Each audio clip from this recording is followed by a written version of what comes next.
www.libertarianparty.ru. When darkness had descended all across the land, a lone voice in the distance uttered, "Yes, we can." He gave good speeches, never sweat. He was real good at the internet.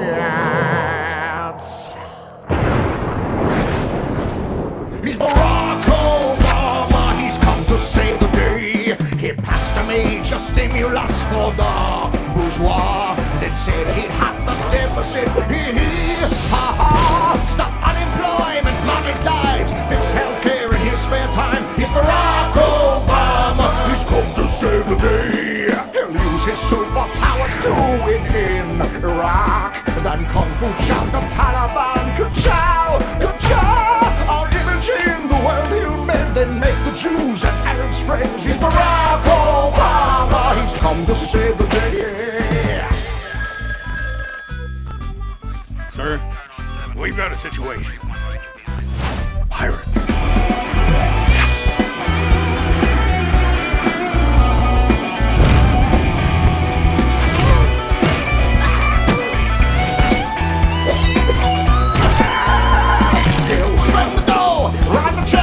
Disregard the mountain dead. Stop the globe from getting warm. Fuel your car with nuts and corn. Leave the building, run industry. Save a kitten from a tree. Fix the schools, go to space. Punch a robot in the face. Stop the train, melt some airs. Smoke a blunt, we don't care. We've got to save the day. Just fix the USA.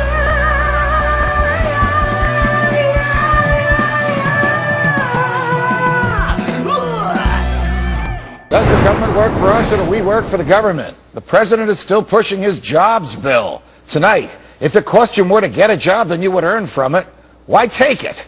President Obama has nearly added $4 trillion to the debt on the backs of our children and grandchildren and the generations of Americans as yet unborn. Republicans as well as Democrats in Congress authorized him to borrow all this money, and he has done so at a rate unknown in history. In less than 3 years in office, President Obama has borrowed more money than all presidents, from George Washington to George H.W. Bush combined.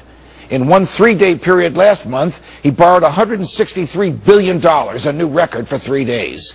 Because of all that borrowed and spent money, the cost for food, clothing, and fuel is about 25% higher today than when President Obama took office. Unemployment, which was at 6% when he became president, now hovers steadily at higher.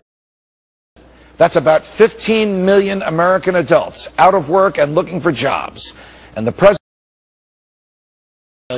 and spend it between now and Election Day. The president has passionately argued for passage of his jobs bill. He claims that if the bill is enacted, the government will create new jobs. Basically, he wants to borrow another $500 billion today, and then in a few years, when he's no longer president, have the IRS tax the rich to pay back the borrowed money. There are profound problems with this. First, government spending does not produce prosperity. Prosperity, real wealth, real jobs, real growth, only comes about through real risk and real reward. Stated differently, the government cannot make us prosperous. If it could, well, the federal government would just have the Federal Reserve print cash for all of us and we'd all be rich. Everyone knows that won't work. We'll end up paying $1,000 for a loaf of bread. Second, you cannot make poor people rich by making rich people poorer. The rich are the risk takers, the investors, and the employers. They create wealth. They produce prosperity. They create jobs. Candidly, I laugh whenever I hear the president or his Republican critics point a finger at each other and ask the other side what it has done to create jobs. The true answer is the government doesn't create jobs, except for the bureaucrats it hires. It doesn't produce wealth, it consumes it. The answer to what the federal government should do, that only a few have articulated, is get out of the way, lower taxes, cut regulations, stop the bailouts, stop picking winners and losers, stop borrowing money, and bring the troops home now. Just like you and me, the Solyndras of the world should rise or fall on the skill of their work and the value of their products, not the strength of their political contacts or the easy use of your hard-earned tax dollars. If the federal government was really serious about creating jobs, it would shut down the unnecessary parts of the government, like the energy, commerce, education, housing and urban development.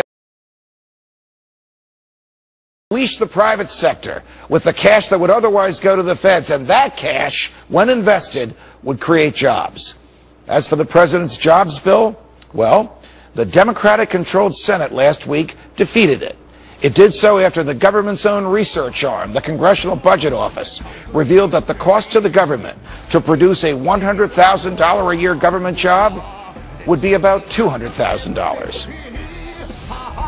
Stop unemployment, money dives, fish healthcare in his spare time. He's Barack Obama. He's come to save the day. He'll use his superpowers.